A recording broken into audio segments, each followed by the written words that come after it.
hanging on a butcher's hook in the doorway. That, to me, is Kathy showing her ultimate power. I'd have been tempted to visit Katherine Knight in prison that. And she told her brother that she's going to kill Pricey. She said, I'm going to kill him, and she said, I'm going to get away with it. She said, I'm going to do it in the way to make him think that I'm crazy. Throughout history, we have heard countless murder stories that range from tragic accidents to calculated acts of violence. Murders committed through poisoning, knife attacks, shootings, and other means have been documented. But among these tales of brutality, one stands out as an unimaginably cold-blooded and horrifying act of violence, perpetuated by a woman named Katherine Knight, often referred to as the female Hannibal Lecter. Do you have any idea about what she has done? We are pretty sure you want to know, and here it is. This story takes us to the heart of the Upper Hunter Valley in New South Wales, where the Aberdeen Meatworks was the lifeblood of the town for over a century. But behind the scenes, a dark and disturbing tale unfolded. Meet Katherine Knight, born into a tumultuous family with an abusive past. Raised in hardship, she lacked confidence and struggled to make friends. As she grew older, Katherine's dream was to work at the abattoir, just like her family members. At 16, she finally got the job she had always wanted, starting in a difficult role and later becoming a butcher. But little did anyone know, this job would be the stage for an unimaginably distressing and horrifying act that would earn her notoriety worldwide. Katherine Knight's job at the abattoir gave her a set of knives that became her most prized possession. Some workers noticed something disturbing about her. She seemed to enjoy nicking arteries to see the carcasses bleed. Katherine found malevolent pleasure in death, and her pathological profile suggested she had fantasies about killing people. When not at work, she spent time with David Khalid, her first sexual partner, whom she married. However, violence marred their wedding night when Katherine attempted to choke him in frustration that they hadn't had sex 5 times like her parents allegedly did on their wedding night. Katherine's rapid mood changes and threats with knives worried those around her. They separated and Katherine took up with a local man named Dave Saunders, but the honeymoon period didn't last long.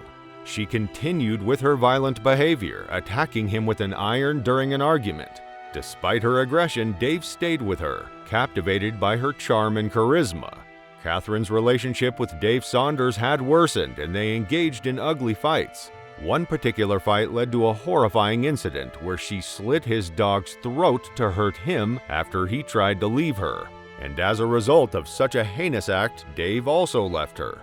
Then, in 1993, Katherine met John Price, a 38-year-old man who was divorced with 3 kids. Initially, their relationship seemed good, and Katherine's exes described her as violent and having a drinking problem. However, her new relationship with John followed the same pattern, and violence soon became a part of it. Katherine's relationship with John Price was tumultuous, marked by violence and controlling behavior from Katherine. John's children claimed that Katherine had physically abused him, leaving scars on his body. She wanted a lifelong commitment from him, but he was not willing to give in to her demands. Katherine tried to hurt John by spreading false rumors about his infidelity, but despite everything, he allowed her back into his house. Katherine's behavior took a darker turn when she filmed John stealing first aid kits from work and sent the videos to his boss and the police. However, John still took her back.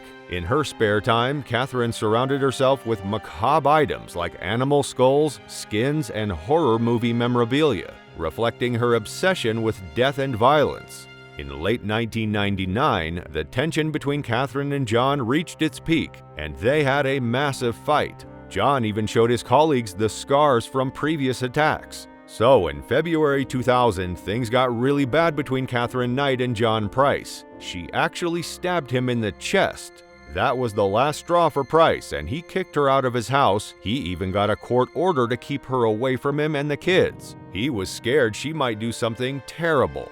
This time she didn't get pregnant, but there was violence. She beat him, perhaps he beat her, I don't know.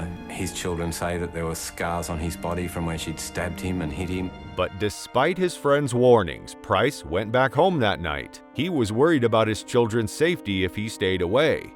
When Price got home, Knight wasn't there, but she had arranged for the children to have a sleepover at a friend's house. He spent the evening with his neighbors before returning home.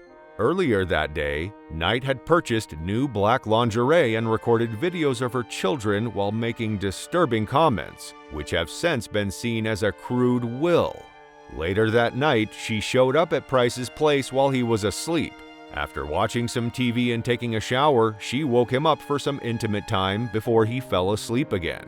What did you think would have happened after that? Tell us your thoughts in the comment section. The next morning, a neighbor noticed Price's car still in the driveway and got worried when he didn't show up for work. They tried to wake him up but saw blood on the door, so they called the police. Unfortunately, they found Price's lifeless body inside the house, and Knight passed out from taking lots of pills. It turned out Knight had stabbed Price while he was asleep. He woke up during the attack, trying to turn on the lights and escape, but she kept chasing and stabbing him. He almost made it outside, but tragically died in the hallway, having been stabbed 37 times.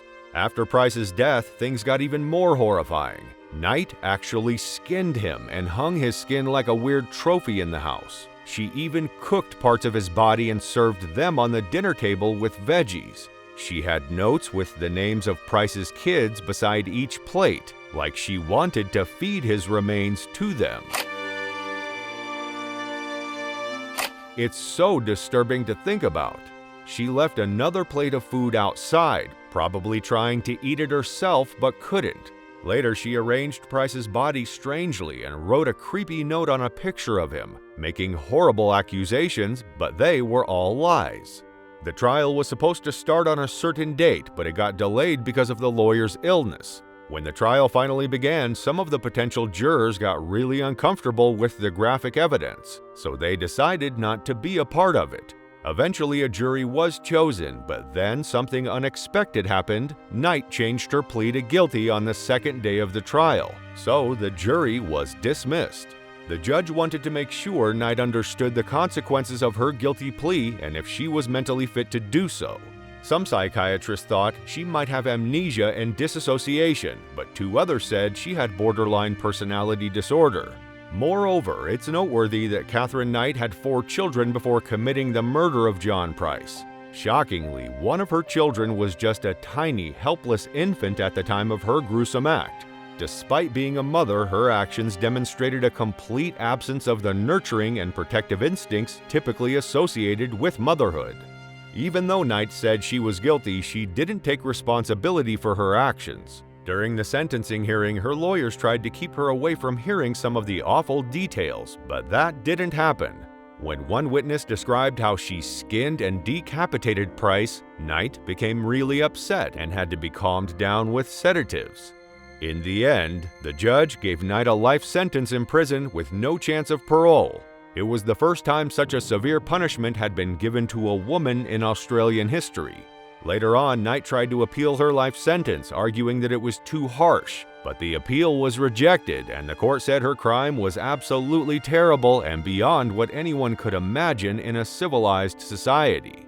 It's truly difficult to fathom that such horrifying stories exist in our world, but they do.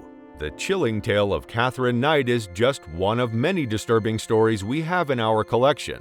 If you're intrigued and want to uncover more shocking and spine-chilling accounts, be sure to subscribe to our channel.